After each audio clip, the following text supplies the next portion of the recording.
Boa noite, irmãos. Os convidamos a igreja para abrir a palavra do Senhor em Gênesis, capítulo de número 46. Leitura de forma responsiva, do primeiro versículo até o versículo 7, depois do versículo 28 até o versículo 34. Partiu, pois, Israel com tudo o que possuía e veio a Berseba, e ofereceu sacrifícios ao Deus de Isaque, seu pai.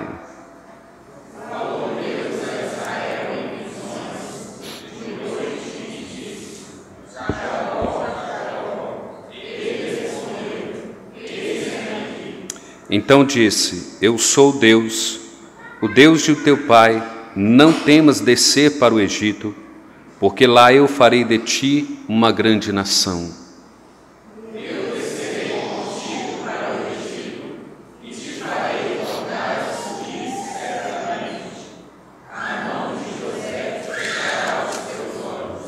Então se levantou Jacó de Berseba, e os filhos de Israel levaram Jacó, seu pai, e seus filhinhos e as suas mulheres nos carros que Faraó enviara para o levar.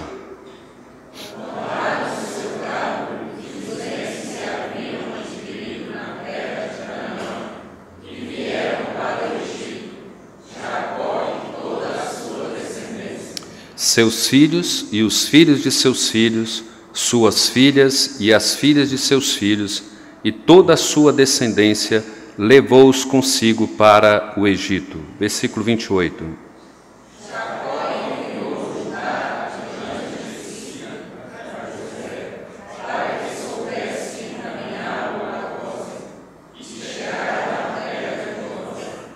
Então José aprontou o seu carro e subiu ao encontro de Israel, seu pai. A Gósen apresentou-se, lançou-se-lhe ao pescoço e chorou assim longo tempo.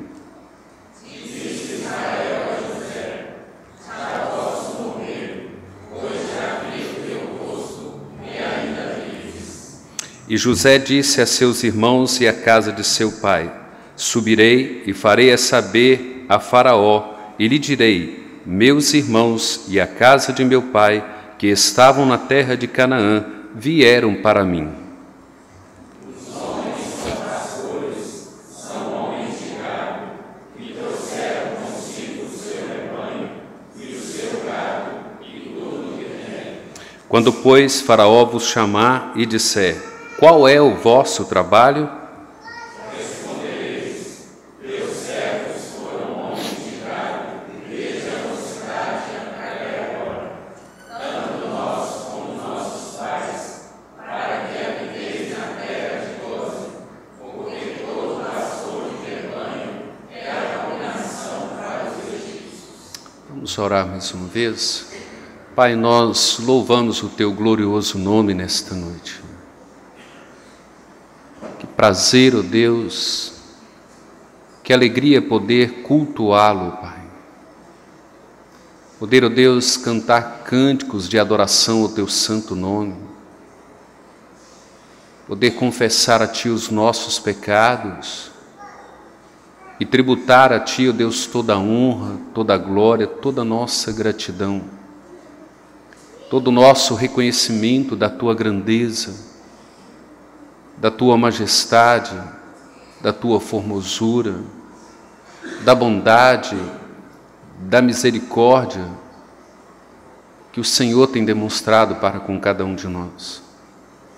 Muito obrigado, Deus, porque o Senhor tem nos dado a graça de compreendê-lo, de entender a Tua palavra.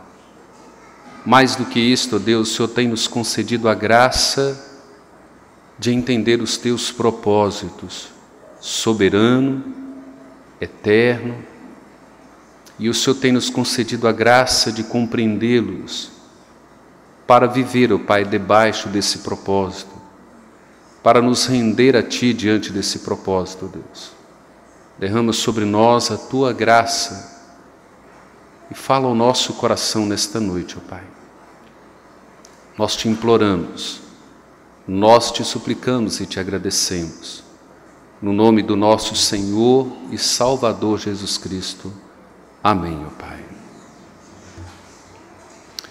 Irmãos, diante do texto que nós acabamos de ler, diante dos cânticos que cantamos, dos textos que foram usados na própria liturgia, cânticos de salmos que cantamos, cânticos de louvor, de tributo, glórias a Deus, nós então levantamos esse desafio para nós nesta noite, para pensarmos, para avaliarmos, para olhar para as Santas Escrituras e tentar compreender essas questões do propósito de Deus, da soberania de Deus, da vontade de Deus para as nossas vidas.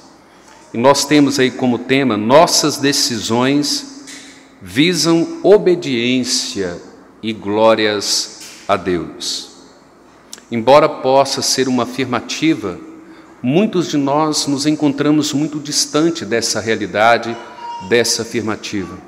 Todas as nossas decisões deveriam visar obediência a Deus e render glórias a Deus em todas as decisões que nós tomamos, em todas as escolhas que fazemos, em tudo quanto nós planejamos, tudo quanto nós pensamos.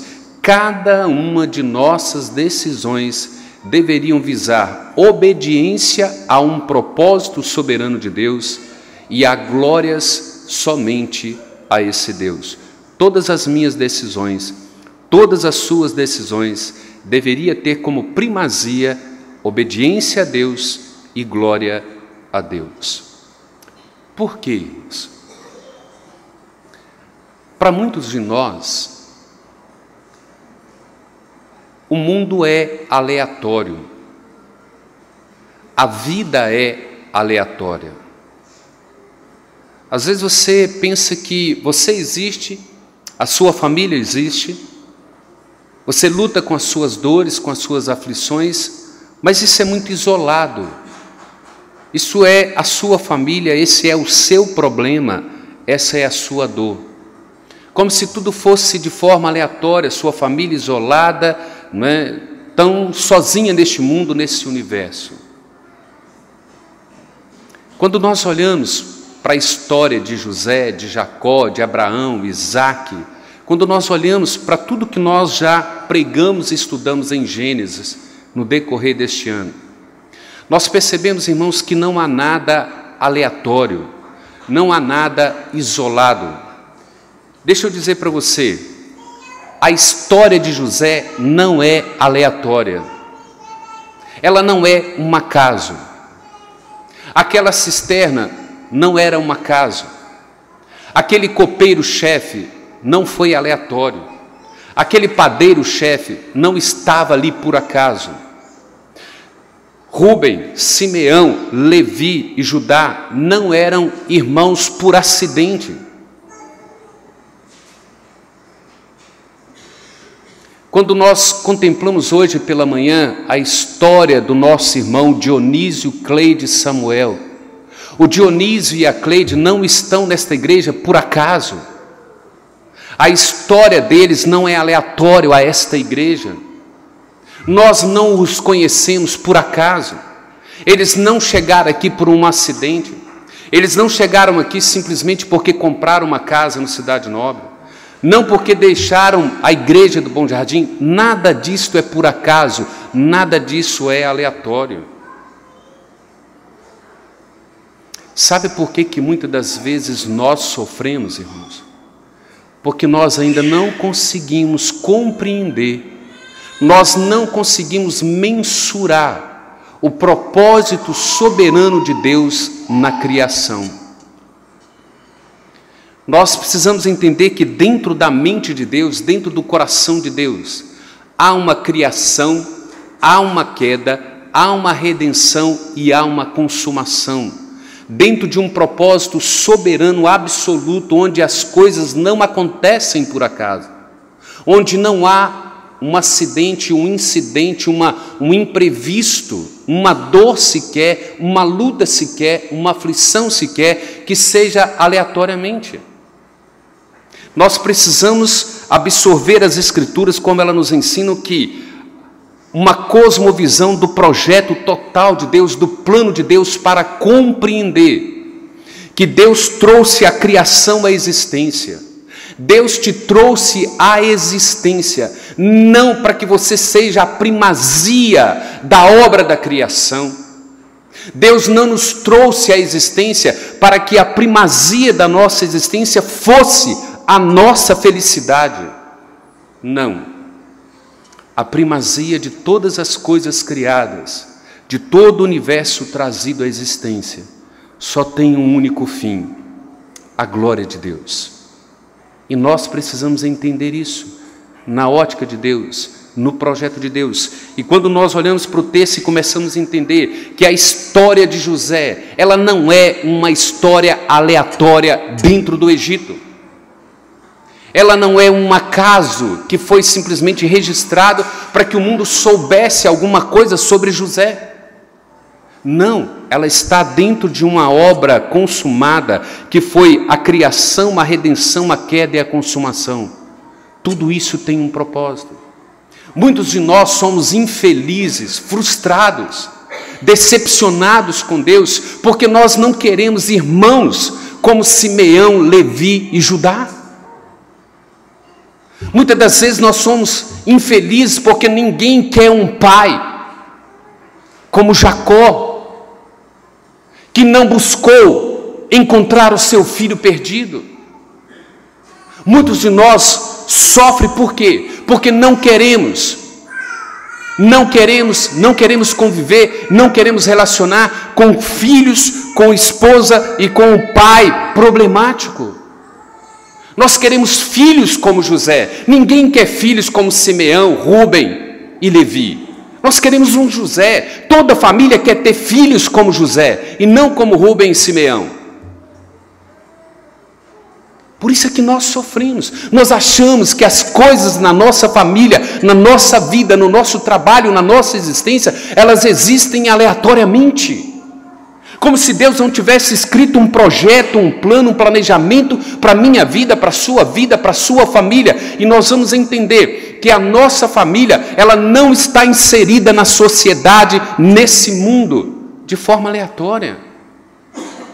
Deus tem uma história para cada um de nós como indivíduo, para cada um de nós como família, para cada um de nós como povo dele, como nação dele, como propriedade dele, para a glória dele. E nada, absolutamente nada, é aleatório.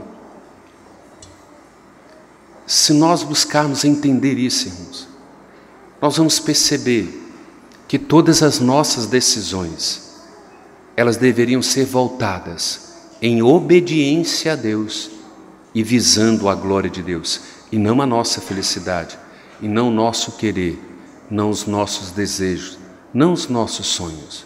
Os nossos sonhos, os nossos desejos, as nossas vontades deveriam estar debaixo de uma obediência e debaixo da glória de Deus. E aí eu quero convidar os irmãos para a gente estudar isso um pouco, pensar nas nossas decisões que visam a obediência e glórias a Deus. Nós aprendemos aqui algumas coisas com José, com Jacó, com toda essa família. Primeiramente, o primeiro ponto aqui: controle os seus anseios e busque o Senhor. Por que às vezes nós sofremos, irmãos? Por que nós precipitamos? Por que nós sofremos consequências? Por causa dos nossos anseios. Às vezes somos descontrolados em querer alguma coisa, em desejar alguma coisa, em sonhar alguma coisa, e vamos em busca daquela coisa, nem sequer buscamos a Deus, a orientação de Deus, o projeto de Deus para as nossas vidas. Segundo lugar, priorize os propósitos de Deus e obedeça os propósitos de Deus. Procure entender os propósitos de Deus, procure olhar para a sua vida, para a sua família, para o seu lar, para o seu trabalho, para o seu patrão, para o seu empregado, pela igreja, pela existência da igreja, para a nossa irmandade, e entender o propósito de Deus e obedecê-lo. Somos frustrados porque temos dificuldade para obedecer, para entender que os planos de Deus não se mudam, não se altera, o propósito de Deus não pode ser alterado, não pode ser mudado, não pode ser frustrado. Então, priorize os propósitos de Deus e obedeça. Terceiro, priorize a relação familiar como um canal da bênção de Deus. Como que nós deveríamos entender que a nossa família deve ter uma relação saudável? A nossa família deve ser uma bênção, não só para a existência e alegria da família, mas a família deve ter uma relação saudável, a família deve ser bênção, para que ela seja bênção para as demais famílias da terra. Esse é o propósito de Deus. A minha família precisa ser uma bênção dentro do meu lar, para que ela atinja a igreja e faça dessa igreja também uma bênção, e que esta igreja como bênção alcance as demais famílias da terra. Esse é o propósito de Deus. Então vamos olhar, irmãos, para o texto. Primeiro ponto, então, controle os seus anseios e busque ao Senhor. Volte para o primeiro versículo do capítulo 46. Partiu, pois, Israel com tudo que possuía e veio a Berseba e ofereceu sacrifícios ao Deus de Isaque, seu pai. Imagine um pai, 22 anos sem ver o filho, achando que ele se encontrava morto.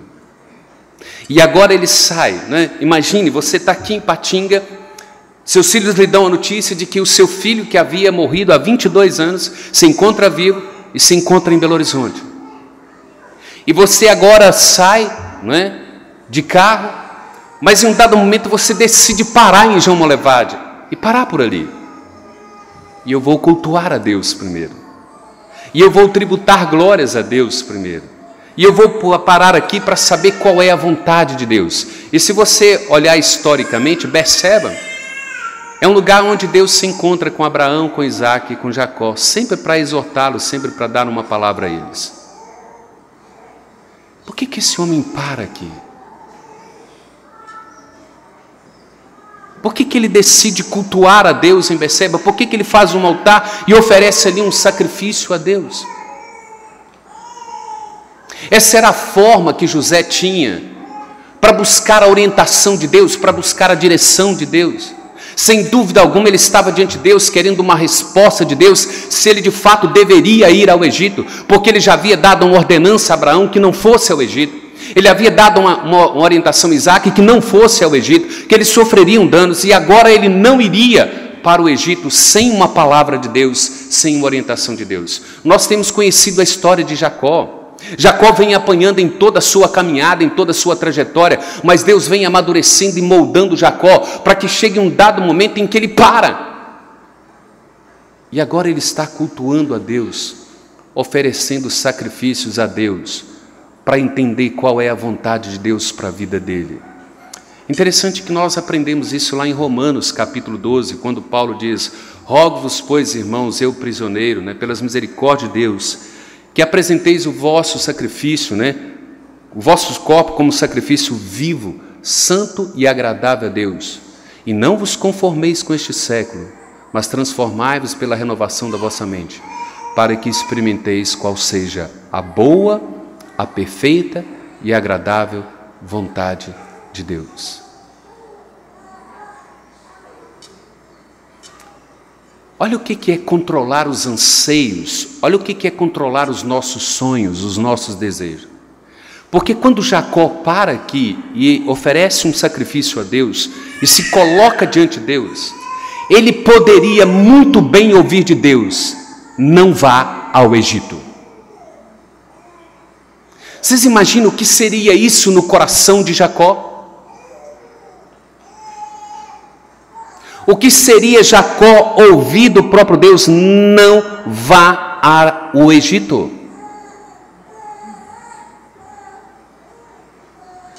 Quantas das vezes, irmãos, Deus fala com você e comigo: não vá, não faça. Mas nós vamos e nós fazemos. Olhe para a história de Isaque e Jacó. Tudo que eles decidiram fazer sem obedecer a Deus, eles sofreram, e pagaram caro. Mas Jacó está aqui, olha. Vejam, ele para diante de Deus, oferece um sacrifício a Deus, ele busca a direção de Deus. Observe isso, é importante entender que não podemos conhecer a vontade de Deus sem que conheçamos a Deus. É impossível que você aprenda, saiba e conheça qual é a vontade de Deus se você não conhece o próprio Deus. Na concepção de muitos de nós, quando nós somos colocados diante de uma fornalha acesa, 7 vezes mais, no meu coração e no seu coração, qual é a vontade de Deus? Deus nos livrará da fornalha. Mas Sadraque, Mesaque e Abednego, não, eles entendiam assim, há um propósito soberano de Deus, e você precisa ficar sabendo disso, Nabucodonosor. Se esse Deus quiser nos livrar, Ele nos livrará de você e da fornalha. Se Ele não quiser, nós morreremos. Se você não cresce no conhecimento sobre Deus, você provavelmente não saberá a vontade e o propósito de Deus. Não tem como. Por isso é que nós damos cabeçada, irmãos. Por isso é que nós somos decepcionados. Por isso é que nós frustramos. Por isso é que nós vivemos com dores, não é? Remoendo o nosso coração. Por isso que a angústia, por isso que a depressão, por isso que essas enfermidades assolam a nossa vida. Porque nós não conseguimos nos curvar diante de um propósito soberano de Deus. Nós não conseguimos entender a história de Deus. Porque se José ficasse naquele calabouço, naquela prisão, murmurando contra Deus, por que aquela cisterna? Por que aquela cisterna? Por que meus irmãos? Por que o Senhor me deu aqueles irmãos? Por que o Senhor colocou irmãos como aqueles na minha vida? Por que eu estou preso injustamente? Por que eu estou nessa prisão injustamente?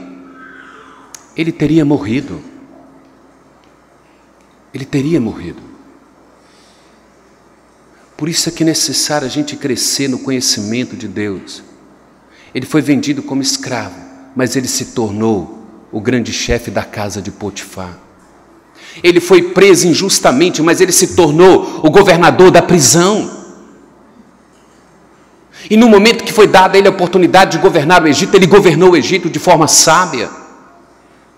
Vocês entendem o que é de fato entender um propósito de Deus, a soberania de Deus, e enxergar que as minhas decisões, a minha decisão precisa visar a obediência a Deus e enxergar a glória de Deus, mesmo que o processo seja doloroso, mesmo que o processo seja difícil. Mas por outro lado, olha o que Deus diz a Jacó. Versículo 2, falou Deus a Israel em visões de noite e disse, Jacó, Jacó. Ele respondeu, eis-me aqui. Então disse, eu sou Deus, o Deus de teu pai. Não temas descer para o Egito, porque lá eu farei de ti uma grande nação. Eu descerei contigo para o Egito e te farei tornar a subir, certamente. A mão de José fechará os teus olhos. Olha que conforto, gente. Olha que segurança, olha como que isso é reconfortante, olha como que isso nos dá estabilidade, como que isso cria uma motivação em nós. Quando você sabe, quando você entende, como você é sensível para ouvir a palavra de Deus e para obedecê-la. Agora ele vai para o Egito em obediência. O Deus Criador, que tem um propósito soberano na minha vida, que me poupou durante 22 anos de ver o meu filho, Ele agora me ordena, desce ao Egito, e você verá o seu filho face a face, e Ele fechará os teus olhos, Jacó. E agora Jacó parte em obediência. Ele se submete à vontade de Deus.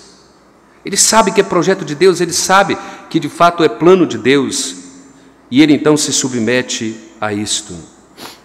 Não importa, irmãos, quão importante seja a decisão que você precisa tomar, se Deus não está aprovando essa decisão, não faça isso. Não escolha para a sua vida ou para a vida de seu filho aquilo que Deus não aprovou. Não escolha, não faça essa loucura. Muitos de nós pagam muito caro. Muitos de nós sofrem demais. porque fazemos as nossas escolhas, nossas decisões, não conforme a palavra de Deus, mas conforme aquilo que achamos que é certo. Fazemos as nossas escolhas e o preço é caro. Há umas observações aqui a serem feitas, irmãos. Controle as suas emoções por tempo suficiente para ouvir a voz de Deus.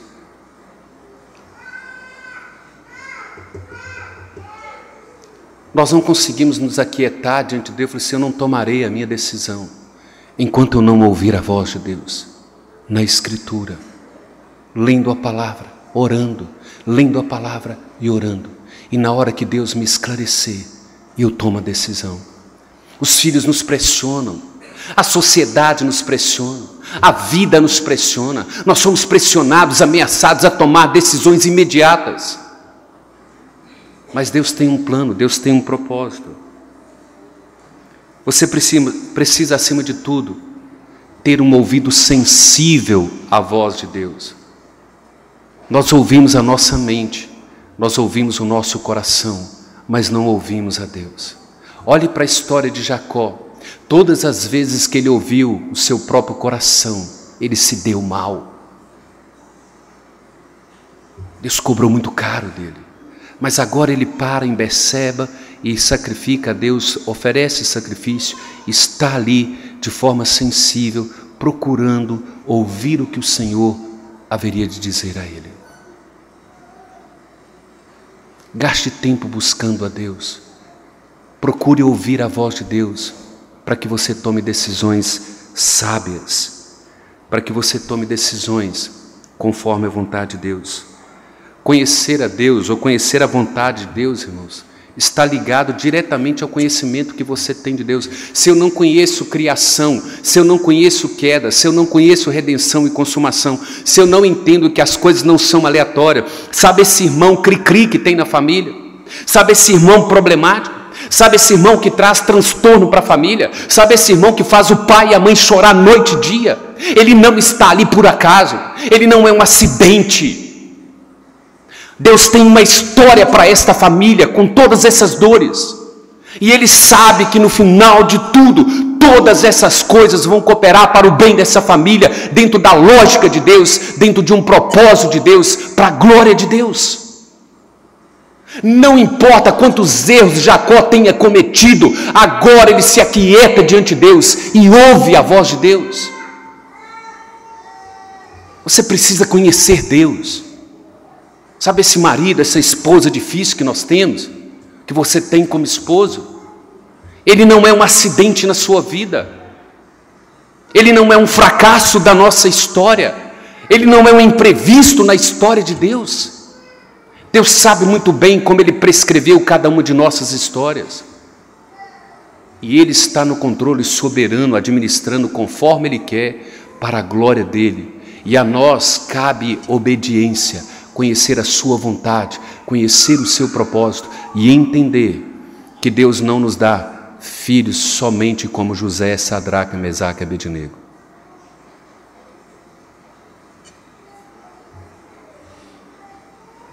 Alguns têm Jezabel como esposa. É assim. A história que Deus prescreveu é assim. E Ele nos ensina isso. Portanto, você deve não apenas buscar a vontade de Deus, mas o propósito de Deus. E como que você busca o propósito de Deus? Como que você conhece o propósito de Deus? Você consegue entender que as suas lutas, suas dores, suas provações, suas vitórias, suas alegrias, elas não são por qualidade nossa ou por erros nossos meramente? Elas acontecem porque Deus tem a história dele na minha vida e na sua vida.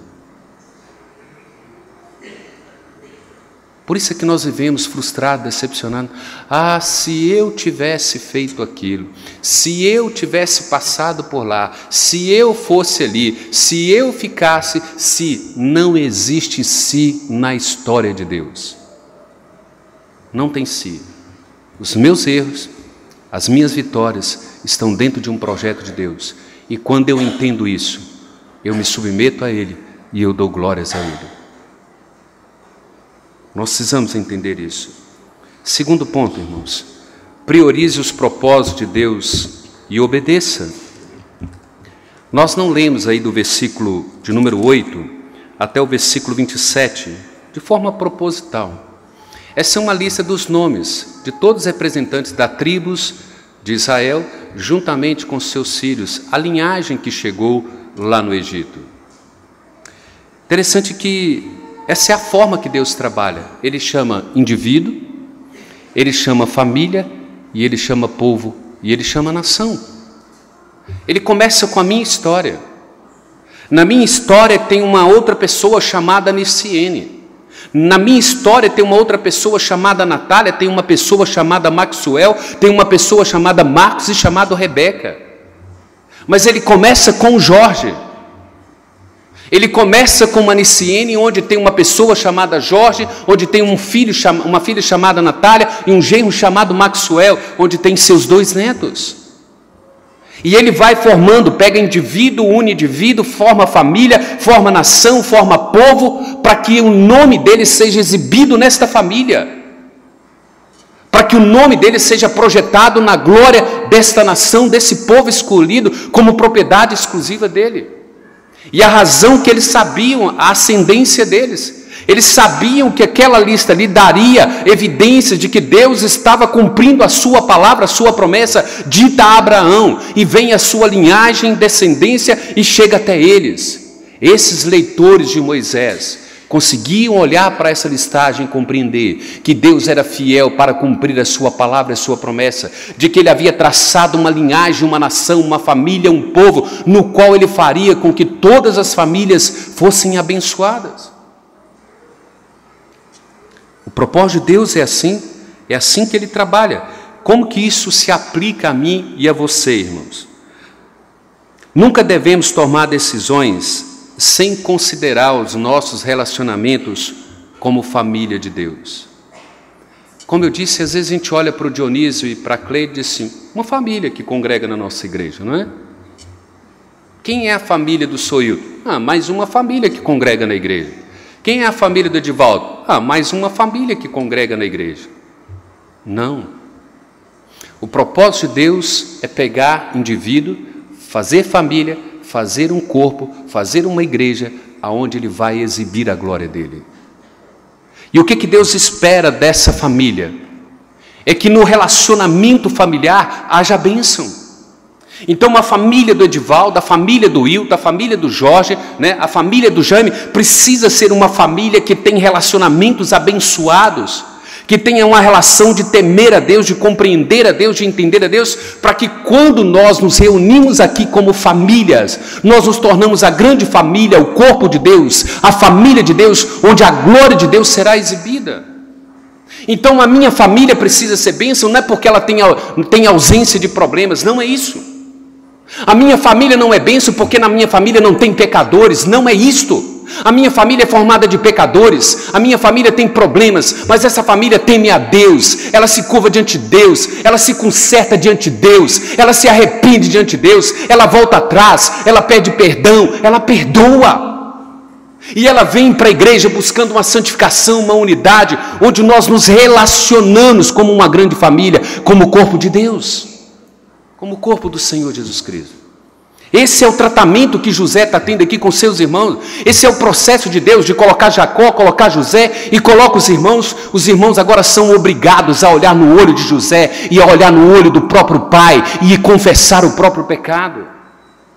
Uma família toda imperfeita, mas que está sendo corrigida e curada por Deus, está sendo tratada pelo próprio Deus, porque é projeto dele, é plano dele, é propósito dele fazer isto com uma família e mostrar para o mundo que não importa quão grande seja o defeito da nossa família, Ele restaura, Ele cura, para que nós sejamos a exibição da glória dEle. Nós precisamos entender isso.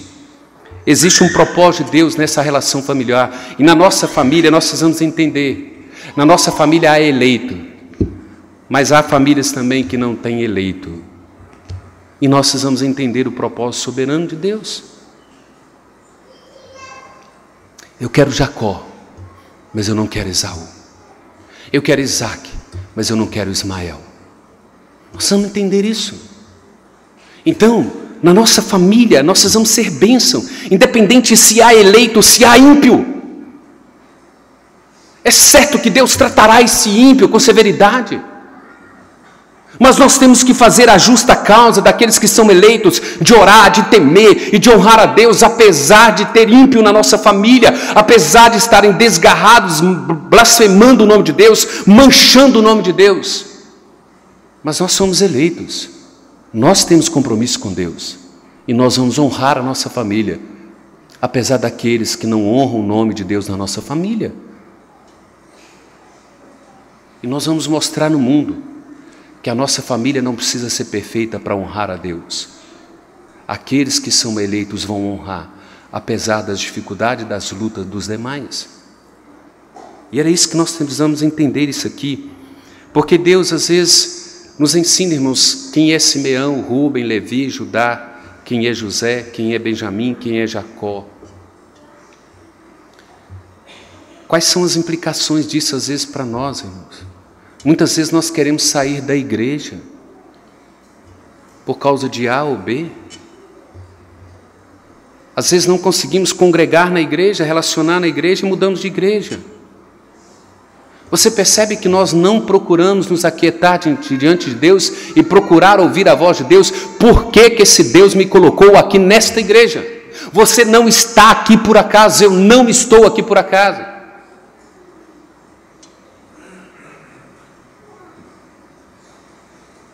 Simeão não nasceu nessa família por acaso, gente. Levi não nasceu nessa família por acaso. José não nasceu ali por acidente. Há um projeto, há um plano de Deus. E essa família precisava ser tratada. Essa família precisava ser curada, restaurada pelo próprio Deus. E às vezes nós queremos mudar de igreja por causa de pessoas, por causa de conflitos, por causa de alguma divergência. Manchamos a igreja, criticamos a igreja, rotulamos a igreja, manchamos o pastor, manchamos o conselho, manchamos irmãos, manchamos famílias da igreja, por causa de conflitos, por causa de divergências, porque discordamos em algum ponto, mas esquecemos de perguntar para Deus: qual é o teu propósito para a minha família nesta igreja? Por que o Senhor me colocou aqui? Qual que é o propósito do Senhor para a minha família aqui nesta igreja? O que o Senhor visa?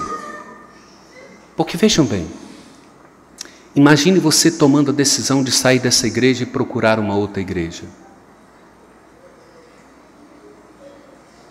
Você pode fazer exatamente como os irmãos de José. Ao sair dessa igreja, você faria da mesma forma: pega uma capa suja de sangue e leva para o pai e diz: um animal o comeu. Porque qual é a resposta que você dará lá na outra igreja, a razão pela qual você está mudando de igreja? Não, porque lá tem alguns irmãos problemáticos, complicados, e eu não me relaciono com eles. Falou: então você veio para o lugar errado, porque essa igreja aqui também é formada de pecadores. Aqui tem pessoas problemáticas, aqui tem pessoas que são difíceis de conviver.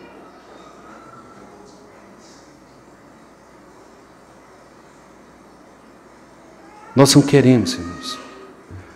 Preste atenção nisso. O propósito de Deus através da sua igreja deve estar no centro de qualquer cristão. Nós nunca perguntamos para Deus, né? Oh Deus, qual é o teu propósito na minha vida para esta igreja? Por que o Senhor me colocou aqui?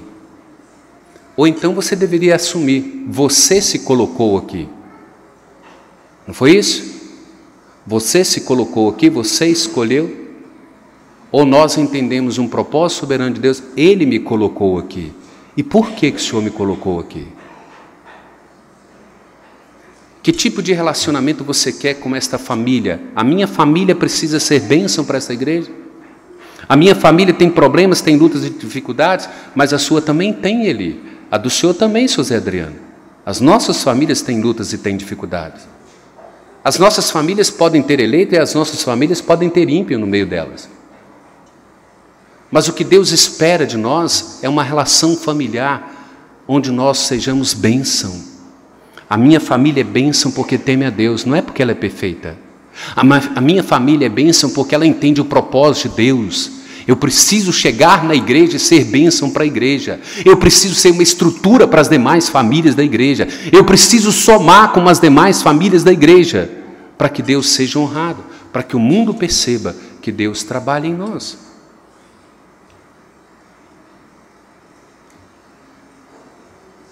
Eles deveriam olhar para essas listas aqui, ou a lista de nomes, irmãos, e perceber que Deus estava no controle soberano, desde Abraão, Isaac, Jacó, os nomes, a descendência, e Deus cumprindo cada uma de suas promessas. Deixa eu te falar um negócio.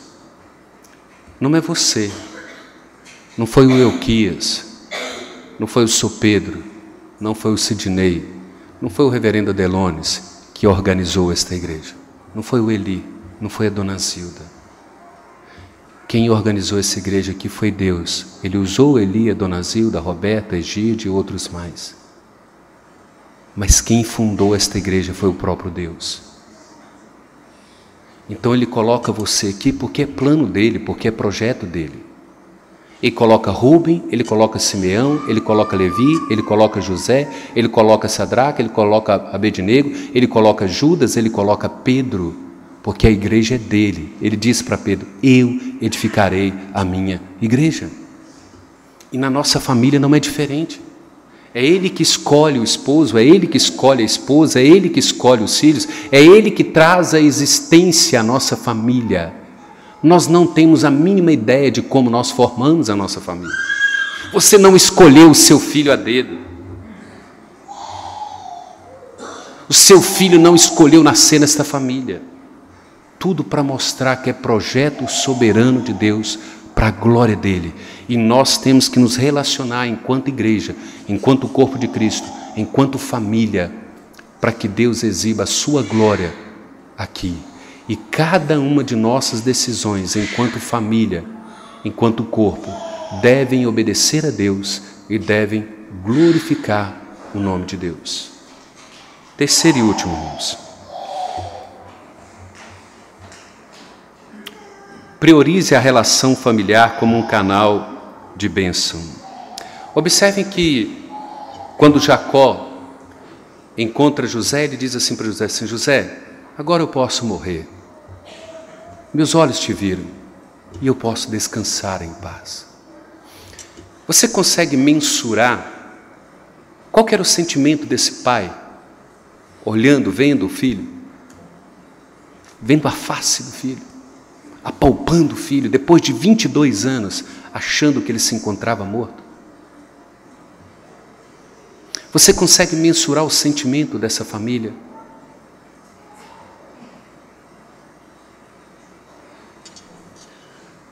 Quando eu digo, irmãos, que nada é aleatório, nada é por acaso, todo mundo pensa assim: qual era o propósito de Deus na vida de José?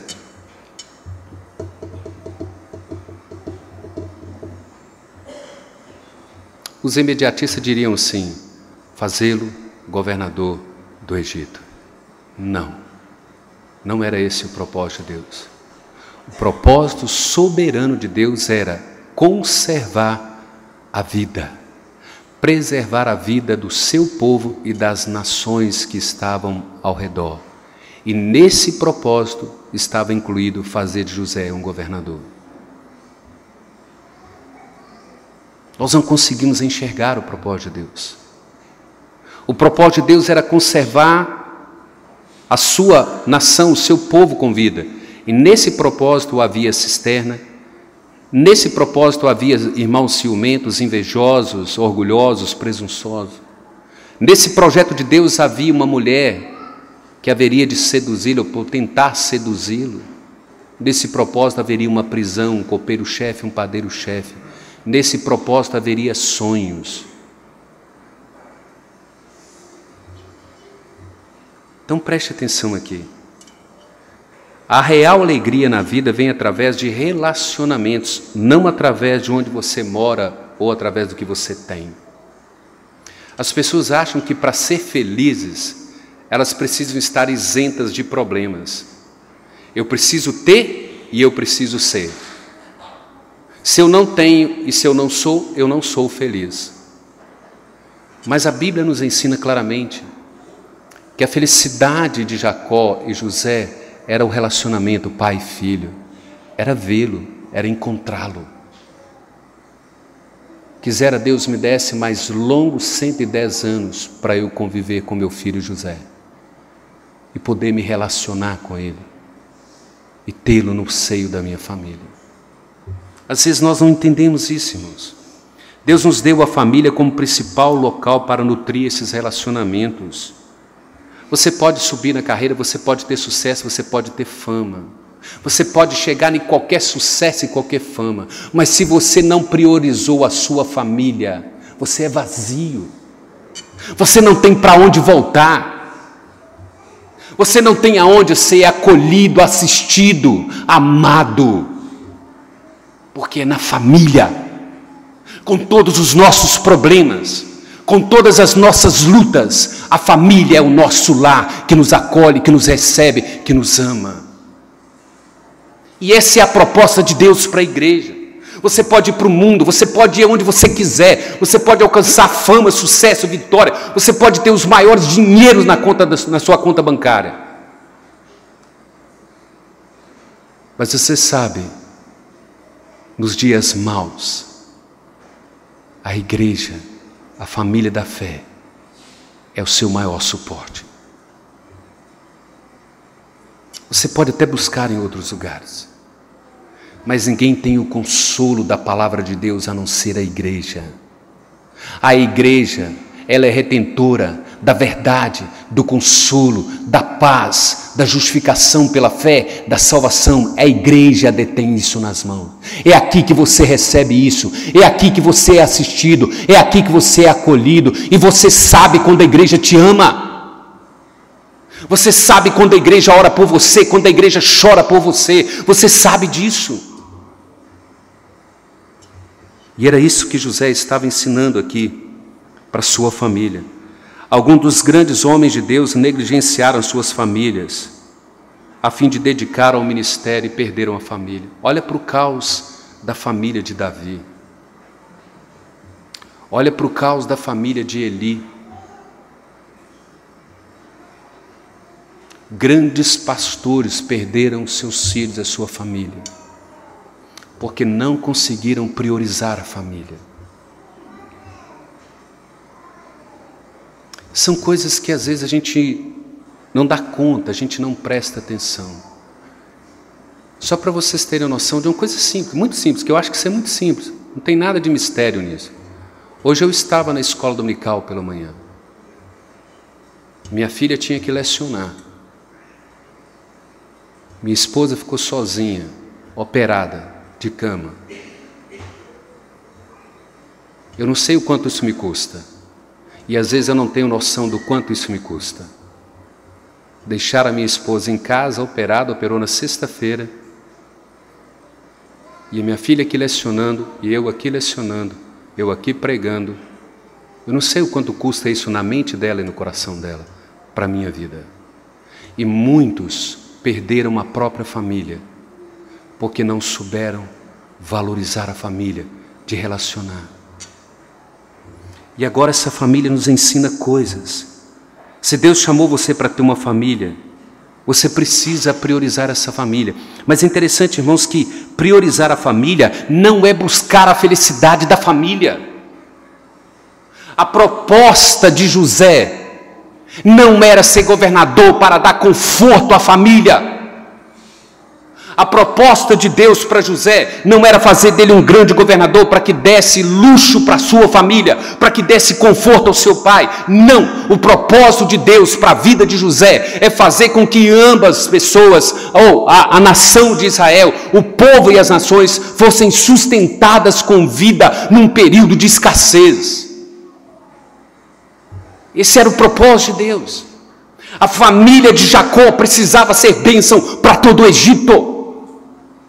a sua família, a minha família. Preciso priorizar, preciso estruturar a minha família, preciso levar o conhecimento de Deus para a minha família, eu preciso catequizar a minha família, eu preciso doutrinar a minha família, para que ela aprenda a temer a Deus, para que ela enxergue a criação, a queda, a redenção, a consumação, e ela entenda que tudo isso está dentro de um propósito de Deus, para que ela seja bênção para a sua família, para que ela seja bênção para a igreja, e para que esta igreja seja bênção para a terra toda. A bênção na vida de José não era só para Jacó e para os seus irmãos, é para todo o povo de Israel, é para toda a nação do Egito. Embora eles fossem ímpios, idólatras, eles foram agraciados por um propósito de Deus na vida de José. Nós temos que entender, irmãos, que nada, absolutamente nada na nossa vida é aleatório. Nada. Nós temos que entender essas coisas. Nossas famílias precisam ser bênção. E como bênção, nós precisamos abençoar a igreja. Pense nisso, olha. Não estruture a sua família.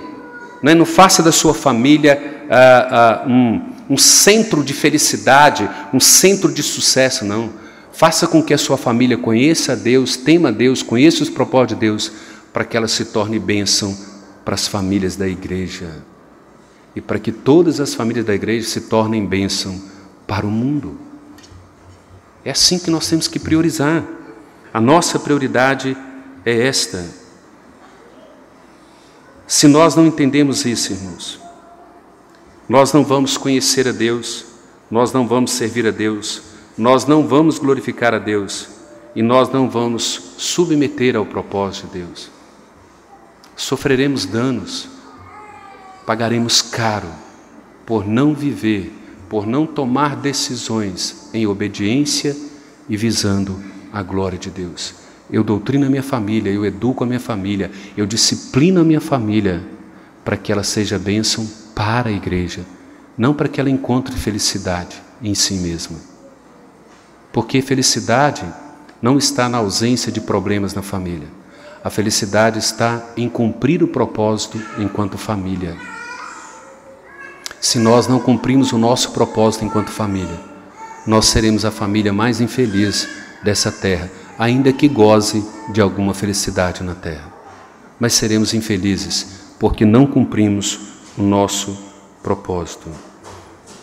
Deus nos abençoa com um propósito. Deus não nos abençoa meramente para o nosso conforto.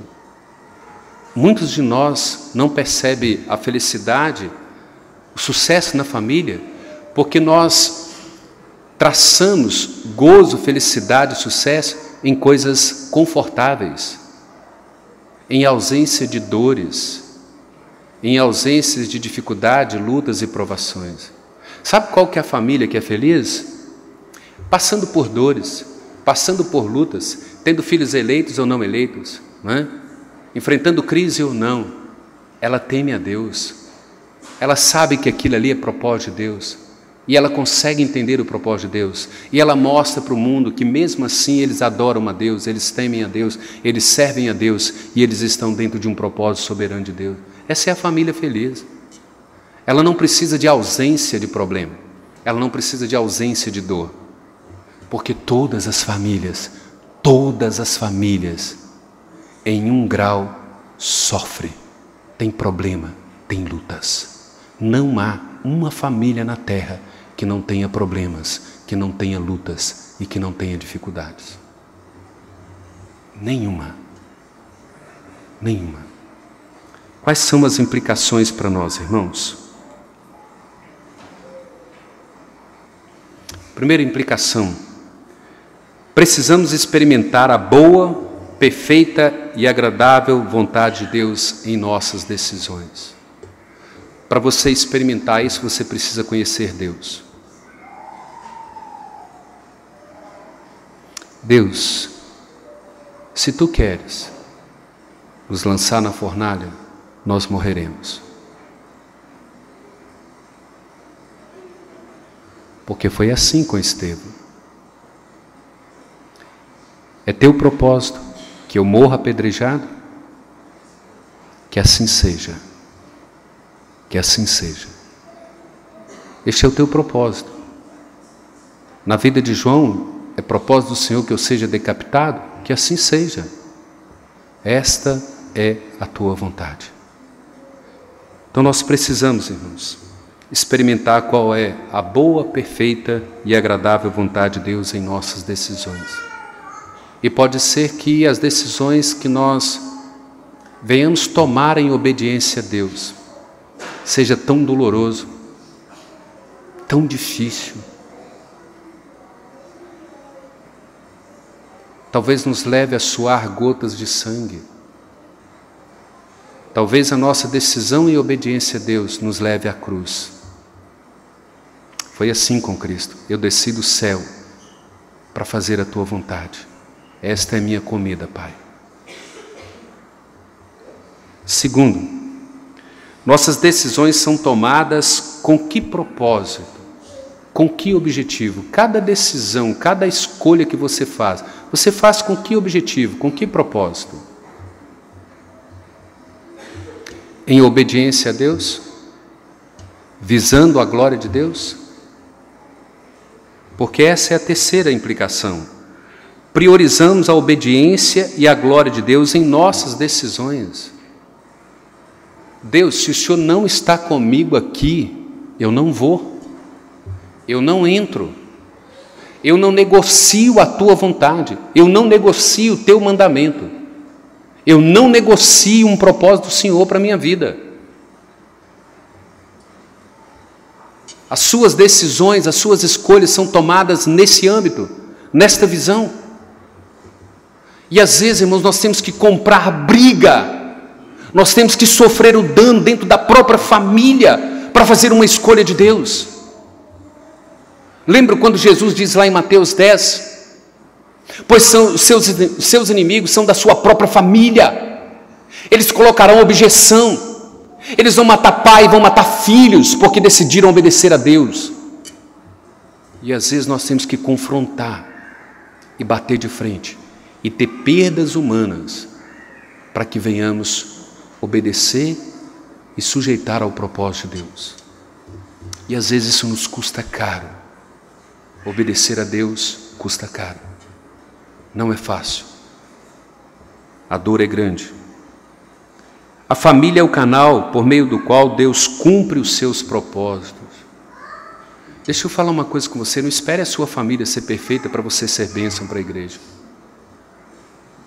Busque a perfeição, lute pela perfeição, almeje a perfeição. Mas tenha consciência, minha família jamais será perfeita nessa terra. Mas ela precisa ser bênção para esta igreja. Ela tem que ser bênção para esta igreja. Por isso é que ela precisa ser bênção lá na minha relação, no meu relacionamento. Agora Jacó, José e seus irmãos estão todos reunidos, aguardando a morte do pai. Todos reconciliados. E as palavras de José, quando seus irmãos ficaram apavorados, ele diz assim: porventura estou eu no lugar de Deus? Deus me trouxe para cá, para a conservação da vida, para que nenhum de vocês se perdesse, morresse. Esse era o propósito de Deus. Qual é a aplicação para nós, irmãos? Lembre-se que suas decisões devem priorizar obediência e glória a Deus. Coloque isso no seu coração. Olha, Deus nos abençoa com um propósito. Deus não nos abençoa meramente por um conforto ou para um conforto. Não pense você que esse estado de bênção que você goza hoje, isso não é para o seu conforto. Você até desfruta de conforto, mas o propósito não é esse. Lembra o que eu disse sobre José? Olha, o propósito de Deus não era fazer de José um governador do Egito. O propósito de Deus era conservar a vida, preservar a vida. E dentro desse propósito estava inserido torná-lo governador. Então olhe para a sua vida, olhe para o seu conforto, olhe para as suas finanças, olhe para a sua condição de vida e entenda que você precisa obedecer a Deus e que você precisa visar a glória de Deus em tudo quanto Deus dá a você e a sua família. Vamos curvar as nossas cabeças e vamos orar.